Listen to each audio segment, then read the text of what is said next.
우리 1절에서 5절까지 말씀 우리 함께 교독하도록 하겠습니다. 내가 이제 세 번째 너에게 가리니 두세 증인의 입으로 말마다 확정하리라.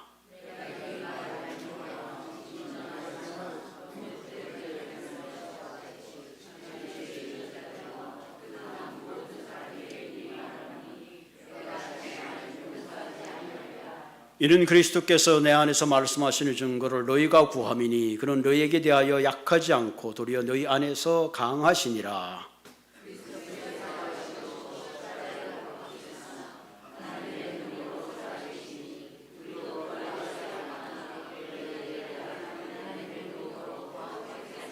같이 읽겠습니다. 너희는 믿음 안에 있는가? 너희 자신을 시험하고 너희 자신을 확증하라. 예수 그리스도께서 너희 안에 계신 줄을 너희가 스스로 알지 못하느냐? 그렇지 않으면 너희는 버림받은 자니라. 아멘. 우리 이 시간에 성가대 찬양해 주시겠습니다.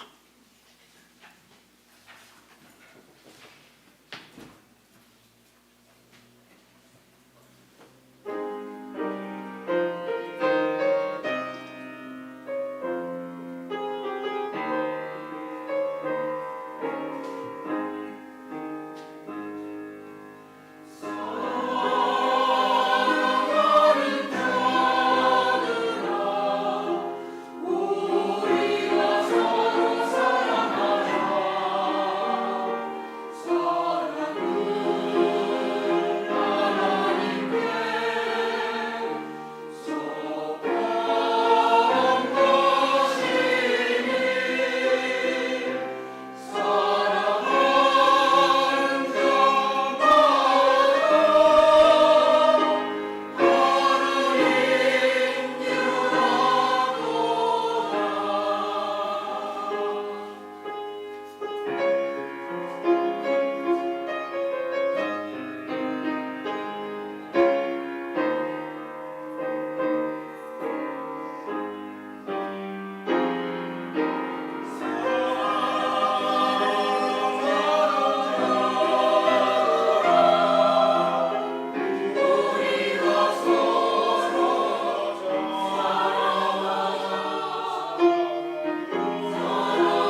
귀한 찬양 감사합니다.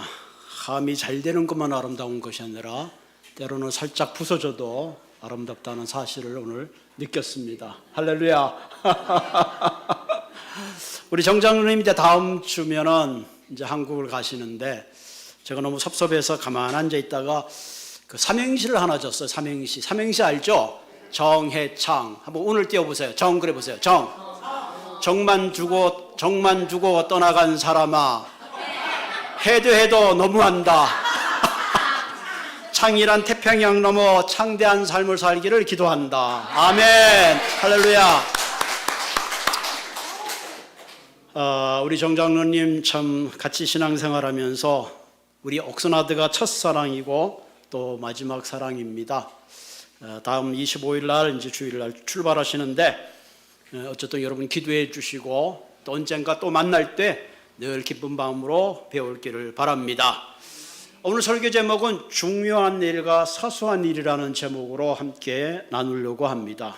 우리가 인생을 살다 보면 긴급하고 중요한 일이 있습니다. 반대로는 중요하지도 않고 사소한 그런 일들이 많이 있습니다. 어떤 책 제목에 이런 제목이 있어요. 사소한 일에 목숨을 걸지 말라. 그 얼마나 우리가 사소한 일에 목숨을 걸면 그런 제목이 있겠어요? 근데 가만히 우리가 우리의 삶을 이렇게 돌아보면 참 별일 아닌 것 때문에 싸우고 별일 아닌 것 때문에 잠을 못 자고 별일 아닌 것 때문에 미워한 경우가 사실은 너무너무 많아요. 그죠? 부부가 싸우는데 뭐 세계 식량 걱정하면서 싸웁니까? 전혀 그렇지 않아요. 뭐 경제를 염려해서 싸우나요? 그렇지 않아요. 밥을 조금 주고 늦게 주는 것 때문에 싸우기도 하고, 뭐 신발을 뭐 제대로 안 벗어놓고 양발을 뒤집어 놨다고 싸우는 거지, 뭐 그렇게 막 분쟁을 할 특별한 이유가 사실은 없어요. 우리에게 잘 알려진 그 걸리버 여행기가 있죠. 영국계 아일랜드 작가인 조나단 스위프트가 쓴 소설입니다. 그 소설에 보면 이 걸리버라는 닥터죠. 세계 이제 여행을 떠나게 되죠. 그러다 큰 풍랑을 만납니다. 그래서 간신히 정신을 깨워보니까 온몸이 꽁꽁꽁 묶여 있어요. 주위에 돌아봤더니 아주 소인국, 자기보다 훨씬 적은 사람들이 자기의 온몸을 묶어놨습니다. 야, 이거 그리고 화살을 쐈는데 마치 무슨 이쑤시개로 자기를 찌르는 듯한 그런 느낌을 받습니다. 나중에 이 소인국 사람들이 이 걸리버가 굉장히 거인이지만 자기를 해할 사람이 아닌 줄 알고 왕에게 가서 인사를 시킵니다. 그래서 그 걸리버는 그 소인국에 가가지고 많은 좋은 일을 합니다. 이를테면은 농사를 짓는데 물이 필요하면 배로 그냥 한 주급 떠다가 갖다 부으면 되는 거예요. 그렇게 하기도 하고 왕궁에 불이 나면 순식간에 그 불을 꺼주기도 했습니다. 그러던 어느 날 그런 소인국에 전쟁이 일어났습니다. 일친일퇴를 거듭하고 있는 그때에 이 걸리버는 큰 밧줄을 갖다가 적군의 배를 한순간에 한 손으로 그냥 잡아 끌어서 오기도 하고 그렇게 전쟁을 계속하고 있습니다. 그런 가운데 걸리버가 궁금해서 왜 이 조그만 나라 이 소인국에서 그토록 전쟁을 하는가, 그 원인이 뭔가 물어봤어요. 그 원인은 다음과 같습니다. 어느 날 왕자가 계란을 깨먹는데 보통은 이 평평한 쪽으로 깨먹는데 그날따라 뾰족한 쪽을 껐는지 손을 다쳤어요. 계란을 깨다가. 그래서 보통 때는 평평한 쪽으로 계란을 깨서 먹었는데 이 왕자가 평평한 쪽을 깨다가 손을 다치는 바람에 더 이상 평평한 쪽으로 계란을 깨지 말라고 왕이 명령을 했어요. 뾰족한 쪽으로 계란을 깨라. 그래서 뾰족한 표와 평평한 쪽 두 나라를 날렸습니다. 이게 반대편 하는 사람이 적군과 함께 서로 이제 거기서 분쟁이 일어나고 결국은 그것 때문에 지역적인 전쟁이 큰 전쟁으로 번졌다는 그런 내용을 소개하고 있습니다. 특별히 그 소설에 보면 레리포드라는 나라가 소인국 나라입니다. 심지어는 어떤 전쟁이 일어나면 높은 구두를 신는 쪽하고 낮은 구두를 신는 그런 굽신발하고 높은 신발 쪽과 낮은 굽신발 쪽이 또 첨예하게 다투는 그런 내용도 소개하고 있습니다. 1726년에 소개된 이 소설인데 사실은 풍자 소설입니다. 프랑스와 영국이 사소한 이유 때문에 서로 전쟁을 하고 있는 것을 사실은 풍자한 소설의 내용입니다. 우리가 얼핏 들을 때는 참 웃어요. 계란을 평평한 쪽으로 깨면 어떻고 뾰족한 쪽으로 깨면 어떻고 뭐 계란 후라이만 잘 해서 먹으면 되는 거죠. 구두를 뭐 높은 구두를 신든지 낮은 구두를 신든지 뭐 그 각자의 취향이지 그거 가지고 다툴 하등의 이유가 없어요. 그런데 그런다는 겁니다. 그런다는 거예요. 요즘 우리가 한국도 보면 무슨 뭐 태극기파 뭐 그죠? 사소한 좌파, 우파, 강경파, 종교도 보수, 진저, 강경파 막 서로 대립을 하고 있잖아요. 그러다 보니까 실질적으로 중요한 이슈인 민생을 돌보고 함께 어떤 삶을 도모해야 되는 건강한 이슈는 뒤로 제껴주고 그냥 그 외부적인 사소한 것 때문에 우리가 진짜 중요한 내용을 많이 놓칠 때가 있습니다. 특별히 옥스나드에는 이 골프장이 주위에 많잖아요. 골프를 칠 때도 그냥 같이 치면 되는데 누구와 같이 칠 건가? 그게 큰 이슈죠. 누구를 집어넣고 누구를 뺄 건가? 그것 때문에 첨예하게 대립이 하기도 하고 친했던 관계가 별거 아닌데 뭐 골프 치다 보면 몇 타 쳤습니까? 물어볼 수 있는데 네가 나를 못 믿어 그래 가면서 또 거기서부터 전쟁이 시작되는 거예요. 그럼 얼마나 사소한 거예요. 근데 실제로 우리는 그런 치열한 전쟁 속에 살고 있어요. 사실은 이게 뭐 먼 이상한 나라의 건리버 여행기가 아니라 바로 우리 코앞에서 벌어지고 있는 삶의 현상들입니다. 그러다 보니까 인생에 소중한 것들을 허비하게 되고 잃어버리게 돼요. 이럴 때 우리의 삶을 바로 세우는 방법이 뭘까? 긴급하고 중요한 일이 무엇인가 하는 것을 분별해야 돼요. 그리고 무엇이 우선순위인가를 따라서 거기에 따라서 살아가야 합니다. 나중에 처리할 것을 먼저 처리하고 먼저 처리할 걸 나중에 처리하다 보니까 결국은 삶이 엉키게 되고 거기서 우리는 많은 것들의 인생의 아름다운 열매들을 맺지 못하고 빈궁하게 살 때가 참 많이 있어요. 그 우리에게 잘 아던 스티브 코비의 성공한 사람들의 7가지 특징 중에 3번째 이야기가 소중한 것을 먼저 하라 하는 거죠. 성공한 사람들의 특징을 보면 그들은 삶의 우선순위를 잘 가지고 했다는 거죠. 첫째가 긴급하고 중요한 일이 뭘까요? 우리가 딱 생각할 때 제일 중요한 건 생명을 살리는 거겠죠. 크리스찬으로 말했으면 그들의 영혼을 구원하는 것이야말로 긴급하고 바로 액션을 취해야 되는 그런 일들이죠. 그런데 긴급하지만 중요하지 않는 일도 있죠. 사업을 계획하고 인터뷰를 하고 이런 것들은 긴급하지만 하나하나 차근히 준비해야 하는 겁니다. 또한 긴급하지만 중요하지 않은 일도 있어요. 텔레비에 TV가 좀 고장이 났다거나 아니면 뭐 인터넷이 좀 안 되거나 이런 거는 뭐 천천히 하면 되죠. 그리고 긴급하지도 않고 중요하지도 않은 이야기가 있는데 그것은 바로 쇼핑을 가거나 신문을 보거나 TV를 보는 거죠. 이런 것들은 긴급하지도 않고 중요한 것도 아닙니다. 우리의 영적 생활도 가만히 들여다보면 굉장히 이것을 우리가 무엇을 우선순위로 해야 되는가 하는 것을 우리가 생각해 볼 필요가 있어요. 긴급하고 중요한 일을 먼저 처리해야 되는데 그렇지 않고 비본질적인 것에 너무너무 바쁜 나머지 가장 중요한 일을 놓칠 때가 참 많이 있습니다. 특별히 오늘 우리가 고린도후서를 계속 우리가 공부하면서 이 고린도 교회 성도들이 좀 그랬어요. 본질적인 것을 놓쳐버리고 비본질적인 것 때문에 서로 파가 갈리고 있었죠. 그래서 바울은 이들에게 오늘 무엇이 중요하고 무엇이 사소한 일인가 그것을 구별할 것을 권면하고 있습니다. 자, 오늘 본문 1절에 보면 내가 이제 3번째 너에게 가리니 두세 증인의 입으로 말마다 확정하리라. 우리가 알듯이 바울이 3번째 고린도를 방문했는데 그래서 예루살렘 가기 전에 거기서 3개월을 머물게 되죠. 그때 거기서 이제 로마서로 쓰게 됐는데 이 2번째 방문한 다음에 바울이 고린도 교회에 문전박대를 당했습니다. 그리고 편지도 보냈어요. 그런데 영 관계가 회복되지 않습니다. 그래서 이번에 3번째 너에게 가면 그때는 내가 두세 증인의 입으로 내가 확정한다는 말은 내가 확실하게 무엇이 옳고 그른지를 내가 정확하게 분별해 주겠다 하는 그런 의지를 보이고 있죠. 여기 두세 증인이라는 말은 신명기 19장 15절에 보면 모든 죄에 관해서는 한 증인의 말만 믿지 말고 두세 증인의 입으로 혹은 3사람의 증인으로 입증될 때에 그 사람의 죄를 확정하라 그런 말이 있습니다. 그래서 몇 사람의 증인이 있는가에 따라서 그것을 옳고 그런 것을 판단하라는 거죠. 마태복음에도 동일한 이야기가 있어요. 한 형제가 죄를 범하면 네가 혼자 조용히 가서 그 형제에게 너의 잘못을 고하라는 거죠. 그런데 그 형제가 네가 뭔데? 그러고 이제 듣지 않겠죠. 그러면 두세 사람이 가서 그 사람에게 그것을 권면하라. 그렇게 마태복음 18장 15절 16절에 말하고 있습니다. 그 형제가 죄를 지어서 회개하지 못하고 있는데 그 죄를 지적하는데 오늘 보니까 두세 사람을 데리고 가서 내가 그것이 참말인지 아닌지 확인하겠다 하는 거죠. 그동안 바울의 대적자들은 바울에 대해서 많이 잘못하고 오해하고 모함했죠. 바울은 말이 좀 어눌하다.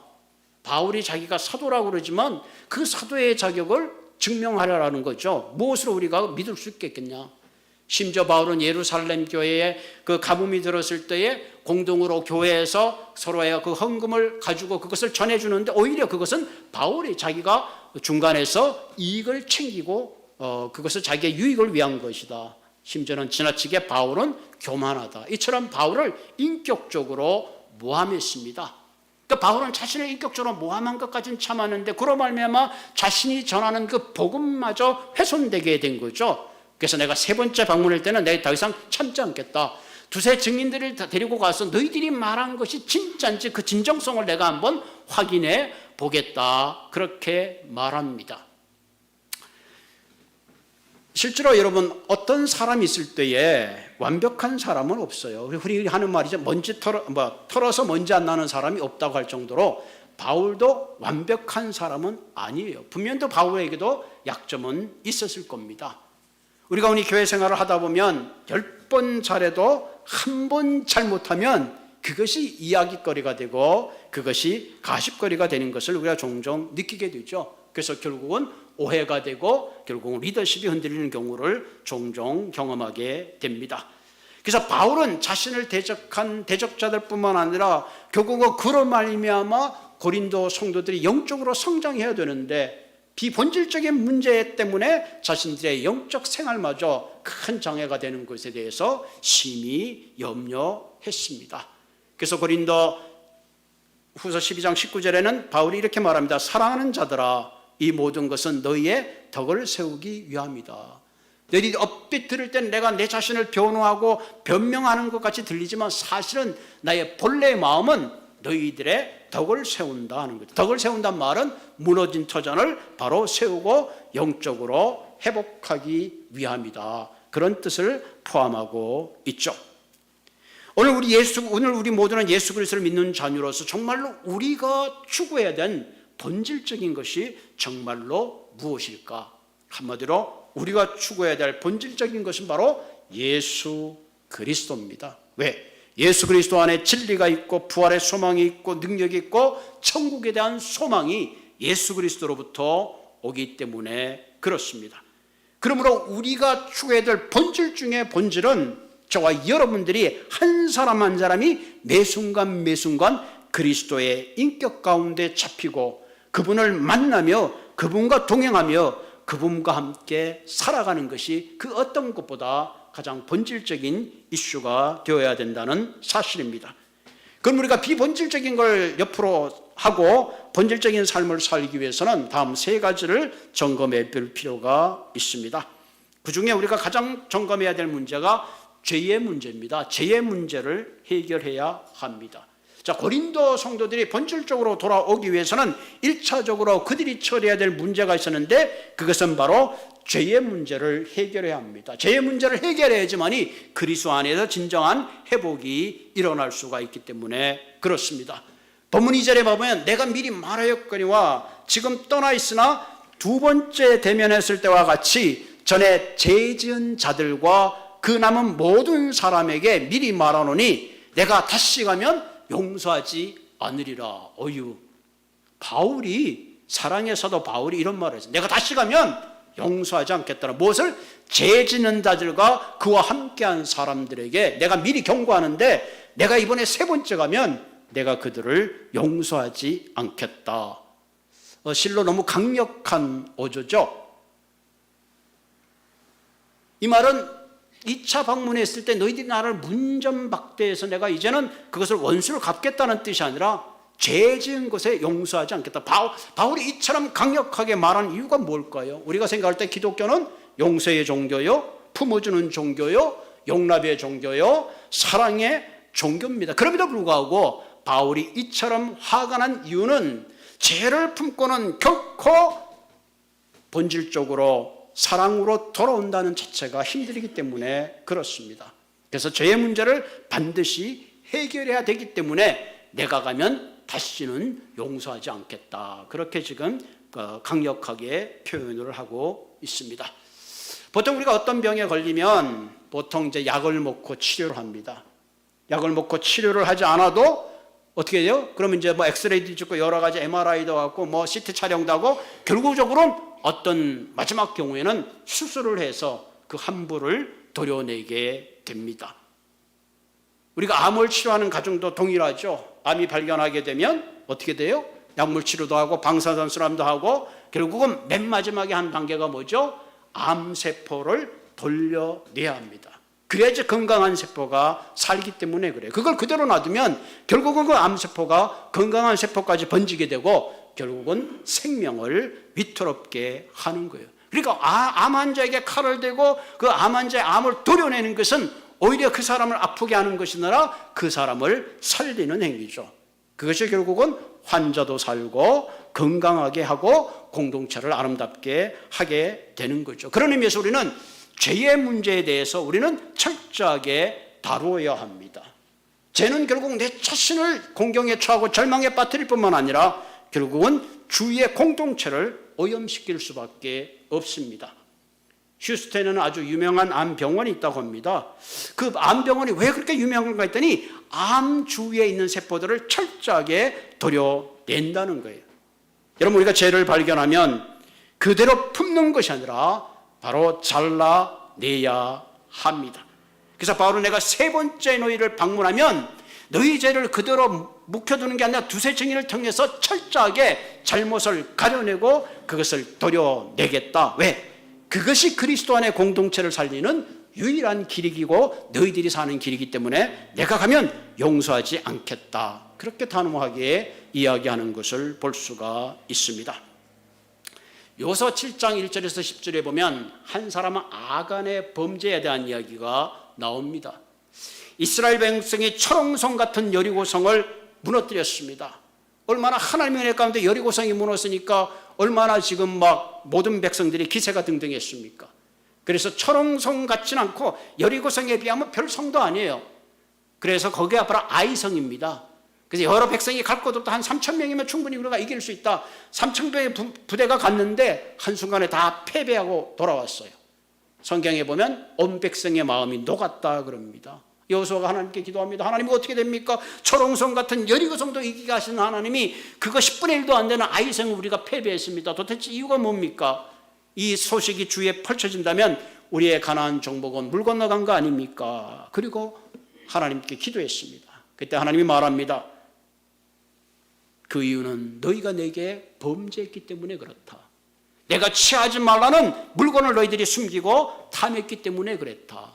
그래서 백성들을 모아놓고 제비를 뽑습니다. 그때 유다 지파의 아간이라는 사람이 뽑혔습니다. 그 전쟁 가운데 전리품을 전부 다 불태우고 없애라 그러는데 외투가 얼마나 멋있었는지 그것을 갖다 감췄어요. 은 200세겔과 50세겔을 땅 밑에 숨겼습니다. 결국은 제비를 뽑아서 그 아간이 뽑히고 그것을 전부 가져다가 불로 태우고 돌무더기를 만들었습니다.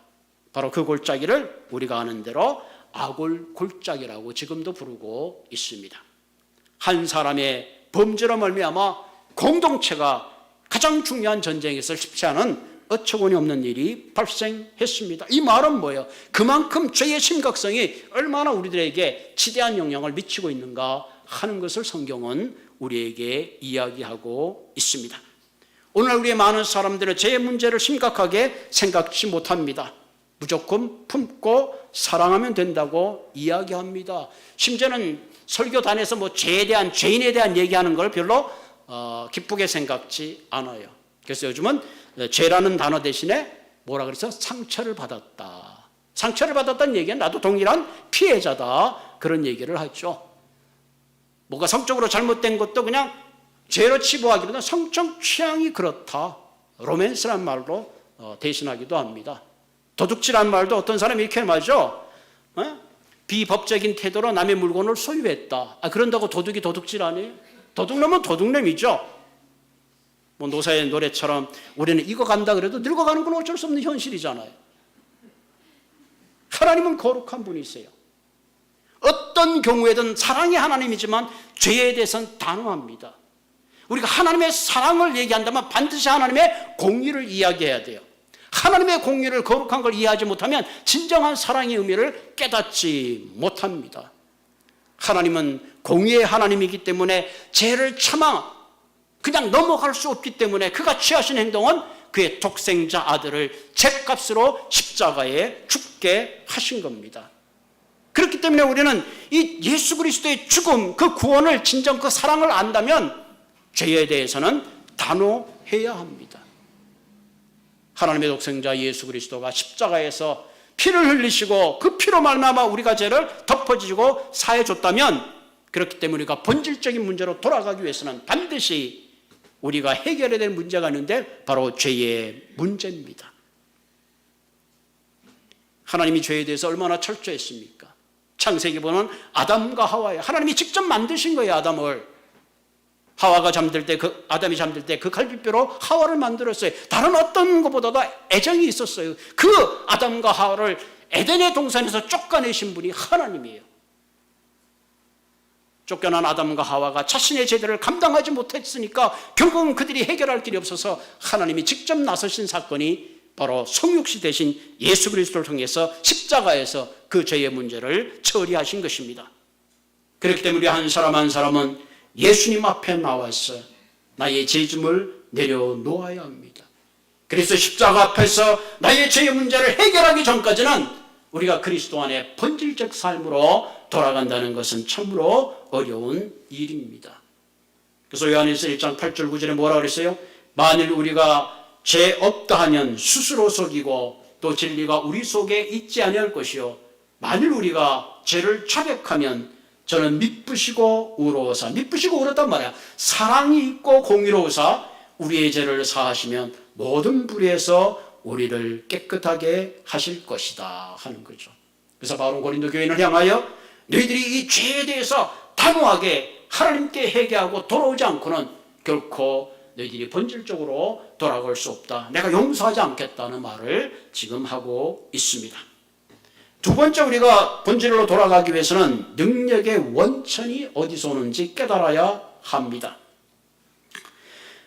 하나님께서 우리를 죄로부터 구원하시는 것은 중요한 거죠. 우리가 절망 가운데 심판으로부터 벗어나는 겁니다. 1차적으로입니다. 그러나 그것만으로 끝나는 것이 아니라 더 중요한 것은 우리가 죄로부터 건진받고 죄사함을 받고, 중요한 것은 사명자로 하나님의 자녀로 살아가야 된다는 사실입니다. 그 하나님의 자녀로 살아가는 참 능력의 본질이 어디서 오는가? 그것이 바로 그리스도로부터 온다는 사실을 우리는 깨달아야 합니다. 오늘 보면 3절 4절을 한번 볼까요? 3절 4절에 보면 이는 그리스도께서 내 안에 말씀하시는 증거를 너희가 구함이니, 그러니까 바울이 증거한 너희 증거가 도대체 어디로부터 왔느냐 그런 거죠. 그는 너희에게 대하여 약하여지지 않고 도리어 너희 안에 강하시니라. 4절에 보면, 4절 같이 읽을까요? 시작. 그리스도께서 약하심으로 십자가에 못 박혔으나 하나님의 능력으로 살아계시니 우리도 그 안에서 약하나 너희에 대하여 하나님 능력으로 그와 함께 살리라. 아멘. 너희가 내 안에 있는 그리스도의 증거를 보여달라는데, 그 증거는 바로 십자가에 못 박힌 그리스도가 내 안에 살아계셔서 나와 동행하는 것, 그것이 내가 너희들에게 보여줄 수 있는 능력의 원천이다, 그렇게 이야기하고 있습니다. 여러분, 빌립보서 2장 6절 8절 우리가 잘 아는 말씀이죠. 그는 근본 하나님의 본체시나 하나님과 동등됨을 취할 것으로 여기지 아니하시고 오히려 자기를 비워 종의 형체를 가지고 사람과 같이 되셨으니 사람의 모양으로 나타나서 자기를 낮추시고 죽기까지 복종하시니 곧 십자가에 죽으심이라. 하나님의 공의는 친히 자신이 육신이 되어서 종이 되시고 뭐죠? 사람의 모양을 낮추고 죽기까지 하셨다는 사실이죠. 여러분, 여기서 중요한 게 있어요. 그리스도께서 힘이 없어서 죽으셨느냐? 아니라는 거죠. 스스로 비우시고 스스로 종이 되시고 스스로 복종하시고 죽기까지 하셨을 때에 하나님께서 예수 그리스도를 높여서 모든 이들 가운데 무릎을 꿇게 하셨습니다. 우리의 심령 가운데 부활하신 예수 그리스도의 능력이 살아계실 때에 우리는 참 능력을 경험하고 사명자로서 우리는 우리의 삶을 살아가게 됩니다. 고린도서 4장 7절 10절에 이렇게 말씀하고 있죠. 우리가 이 보배를 질그릇에 가졌으니, 이 보배는 그리스도요 질그릇은 우리 집니다. 이는 심히 큰 능력은 하나님께 있고 우리에게 있지 아님을 알게 하려함이라. 우리가 사방으로 우겨쌈을 당하여도 쌓이지 아니하고 답답한 일을 당하여도 낙심치 아니하고 박해를 받아도 버림받지 아니하고 거꾸로 트림을 당해도 망하지 아니하고 우리가 항상 예수의 죽음을 몸에 짊어지면 예수의 생명이 또한 우리 몸에 나타나게 하려 함이라. 아멘. 우리는 질그릇 같은 존재입니다. 우겨쌈을 당하고 답답한 일을 당하고 거꾸림을 당하고 박해를 받으면 쓰러지고 넘어질 수밖에 없는 그런 존재인데, 문제는 뭐예요? 넘어지지 아니한다는 거. 그 이유는 뭐예요? 부활하신 예수 그리스도가 나와 함께 있기 때문에 그렇습니다. 때때로 우리는 우리의 문제를 내가 혼자 풀려고 하니까 어려운 거예요. 낙심하고 절망하고 근심합니다. 그러나 부활의 능력 있는 원천인 예수 그리스도와 나와 함께 할 때에 우리는 어떤 환경, 어떤 어려움도 이기고 더 나아가서 우리의 삶의 축복의 문이 열릴 줄로 믿습니다. 베드로가 한때는 바다를 건넜습니다. 걸어갔어요. 예수님을 보고 풍랑이 있는 그 바다를 건너던 베드로가 시선이 주님으로부터 바다를 보는 순간에 아차, 내가 어떻게 바다를 거치 하는 순간에 물에 빠졌어요. 그래서 예수님께서 손을 내밀어 이렇게 말하죠. 믿음이 작은 자여 왜 의심하느냐? 의심하느냐? 나를 봐야지 왜 환경을 보느냐? 여러분, 우리의 시선이 그래요. 내가 당면한 문제, 환경을 보면 한숨이 나올 때가 한두 가지가 아니에요. 그러나 죽은 자를 살리시고 지금도 부활하시며 지금도 내 가운데 계시는 주님을 바라보고 주님을 향하여 우리의 시선을 고정할 때에 우리의 모든 문제는 떠나가고 우리가 감당치 못할 문제는 주님께서 감당케 해주는 줄로 믿습니다. 우리가 인생을 살다 보면 저마다 당면한 환경에 문제가 있습니다. 어떤 사람에게 크게 느껴지고 어떤 사람에게 작게 느껴질 수 있어요. 그때마다 우리는 능력의 원천인 주님 앞에 우리의 문제를 내어놓고 기도하시기 바랍니다. 이때 능력의 주님이 우리의 손을 잡아 모든 위험으로부터, 문제로부터 구해 주시고 해결해 주실 줄로 믿습니다. 세 번째로 긴급하고 중요한 일로 돌아오기 위해서 중요한 것들이 뭐냐면 믿음을 확정해야 하라. 믿음을 확정하라. 오늘 본문 5절에 보면 아주 중요한 말을 하고 있는데 굉장히 파워풀합니다. 자, 너희는 믿음 안에 있는가? 너희 자신을 시험하고 너희 자신을 확정하라. 예수 그리스도께서 너희 안에 계신 줄을 너희가 스스로 알지 못하느냐? 그렇지 않으면 너희는 버림받은 자니라. 와우. 비본질적인 문제로 자신의 믿음을 확정하지 못하는 고린도 교회를 향하여 바울은 굉장한 도전을 말합니다. 너희 마음 가운데 살아계신 주님이 너희 안에 가운데 계시는지 스스로 시험하고 확인하라. 지금 너희들이 아볼로파다, 게바파다, 바울파다 논쟁하고 싸울 때가 아니다. 정말로 중요한 것은 본질적으로 살아계신 부활하신 주님이 너희 가운데 있는지를 시험하고 확증하라. 그 부활하신 주님이 너희 안에 없다면 너희들이 베드로 파라 그러든지 아볼로 파라 그러든지 no matter what, 너희들은 버림받은 자이다. 굉장한 그야말로 핵폭탄 같은 선언을 하는 겁니다. 어떤 의미에서 이 바울의 이런 도전과 질문은 오늘 현대교인들에게도 동일하게 우리가 하고 있다고 생각되어집니다. 내가 교회를 오래 다녔다고, 내가 직분을 받았다고, 내가 교회에 봉사를 한다고 부활하신 주님이 자동으로 내 안에 계시는 게 아니에요. 우리가 믿음으로 부활하신 주님 앞에 내 죄를 고백하고 그리스도를 영접하고 그분을 인격적으로 만나기까지 그 누구도 구원의 확증을 가질 수가 없습니다. 그러므로 우리는 정말 내가 그리스도를 인격적으로 만나고 믿음으로 그리스도를 영접하고 구원받았는가 하는 것을 오늘 이 시간 질문하고 확정하는 시간이 되시기를 바랍니다. 여러분, 내가 구원을 받고 구원을 확정하는 것은 약간 달라요.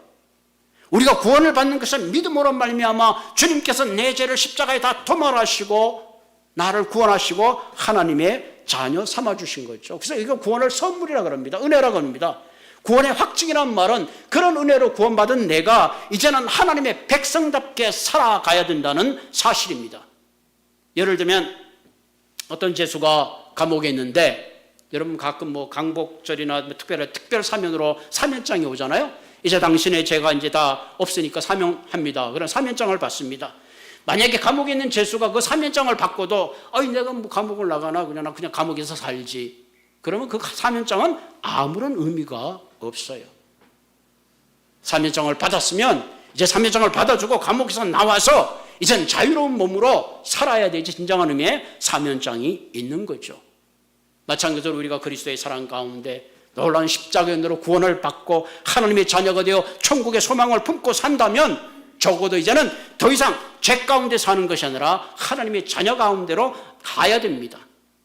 그리스도 안에 놀라운 축복과 은혜와 우리를 위하신 위대한 그런 모든 축복을 생각지 못하고 고아처럼 산다면 이것처럼 불행한 일이 없습니다. 어떻게 보면 오늘날 그리스도인이 그와 같은 삶을 살고 있어요. 주님이 나를 구원하셨는데, 구원했으면 구원의 감격을 가지고 자유를 가지고 축복을 가지고 위대한 주님의 비전을 가지고 사명을 가지고 살아야 됨에도 불구하고 그 자리에 머물러 있다면 실로 안타깝기 그지없습니다. 그래서 로마서 8장 17절에 뭐라 그래요? 자녀이면 또한 후사요 곧 하나님의 후사요 그리스도와 함께한 후사니 우리가 그와 함께 영광을 받게 되도다. 아멘. 그리스도가 받았던 영광이 내 영광이 된다는 사실 앞에 우리는 진리 가운데 살아가야 하는 거죠. 그래서 더 이상 죄의 노예로 살아서는 안 된다는 얘기를 하고 있습니다. 빌리 그레이엄 목사님 설교 가운데 이런 예화가 있습니다. 고등학교를 다니는 한 아들이 있습니다. 고등학교를 졸업할 쯤 되어서 아버지가 야, 너 고등학교 졸업하면 차가 필요하잖니 아버지가 멋진 차를 너에게 선물하마. 그래서 아들을 데리고 차 딜러에 가서 멋진 차, 어떤 차를 너 사고 싶으니? 아빠 나 이거 사고 싶어. 그래, 졸업할 때 내가 선물로 하지. 참 멋진 아버지예요, 그죠? 드디어 졸업식이 다 됐습니다. 아들이 기도를 하고 있었어요. 멋진 차가 자기의 그 문 앞에 딱 서 있는 줄 알았더니 차가 없는 거야. 아버지가 성경책을 하나 주면서 축하한다는 거예요. 아들이 화가 났어요. 아니, 아버지가 차를 사준다더니 웬 성경책이야. 성경책을 집 방에다 던져버렸어. 성질이 급했던 모양이 베드로처럼. 그래서 가출을 해버렸어요. 그리고 마음껏 살다가 어느 날 편지를 받았는데 아버지가 위독하다. 그래서 집으로 들어왔어요. 좀 며칠 안 되어서 아버지가 돌아가셨습니다. 그리고 자기가 있던 방에 들어가 봤더니 그 성경책이 자기가 던져놓은 책상 위에 그대로 있습니다. 그 성경책을 펴봤더니 웬 봉투가 툭 떨어져요. 이게 뭔가? 봉투 속에는 아들아 졸업을 축하한다. 그러면서 그 캐시어 책이 있었어요. 딜러에서 차를 사주겠다는 그 어마운트가 그 안에 있었습니다. 아들은 그때서야 자기가 얼마나 어리석었는지를 깨달았지만 이미 늦고 말았습니다. 사랑하는 성도 여러분, 과연 우리는 이런 삶을 살고 있지 않습니까? 하나님이 나를 준비하신 엄청난 은혜, 구원의 축복, 천국의 소망을 약속했음에도 불구하고 여전히 불신앙을 가지고 사소한 일에 묶여서 주님이 준비하신 그 축복을 누리지 못하고 땅만 보고 살아가고 있다면 오늘 이 시간 저와 여러분들의 마음을 열고 하나님 앞에 우리의 불신앙을 다시 한번 회개하고 우리 자신을 시험하고 믿음으로 확정하며 어제나 오늘이나 동일하신 주님 앞에 우리의 삶의 모든 무거운 짐을 내려놓고 주님이 약속하신 큰 놀라운 비전과 꿈을 가지고 달려가는 한 분 한 분 되기를 주님의 이름으로 부탁을 드립니다. 같이 기도하겠습니다. 알파가 되시고 오메가가 되시며 오늘 살아서 우리 가운데 역사하시는 하나님, 오늘도 귀한 말씀을 통하여 더 이상 죄의 얽매여 종로로 사는 삶이 아니라 더 이상 사소한 것에 붙들려서 본질적인 것을 잃어버린 것이 아니라 나를 향하신 주님의 사랑과 축복과 영원한 약속을 붙잡고 오늘도 이 땅에 그리스도의 꿈을 이루고 오늘도 이 땅에 나를 통해서 이루고자 하는 그런 비전을 이루어가는 저희들 될 수 있도록 주님 인도하여 주옵소서. 성령께서 우리 한 사람 한 사람 붙잡아 주시옵소서. 볼지어다 내가 문 밖에서 문을 두드려 누구든지 내 음성을 듣고 문을 열면 내가 그에게로 돌아가 함께 더불어 먹겠다고 하신 하나님, 오늘 이 시간 그리스도를 영접합니다. 이 시간 주의 성령께서 우리 한 사람 한 사람을 주장하여 주시고 우리의 남은 일생 동안 더욱더 주님이 약속하시고 주께서 이루시고자 하는 약속을 붙잡고 한 걸음 한 걸음 비전 가운데 우리의 발걸음을 옮기는 한 사람 한 사람 될 수 있도록 성령께서 인도하시고 축복하여 주시옵소서. 예수님의 이름으로 간절히 기도드리옵나이다. 아멘.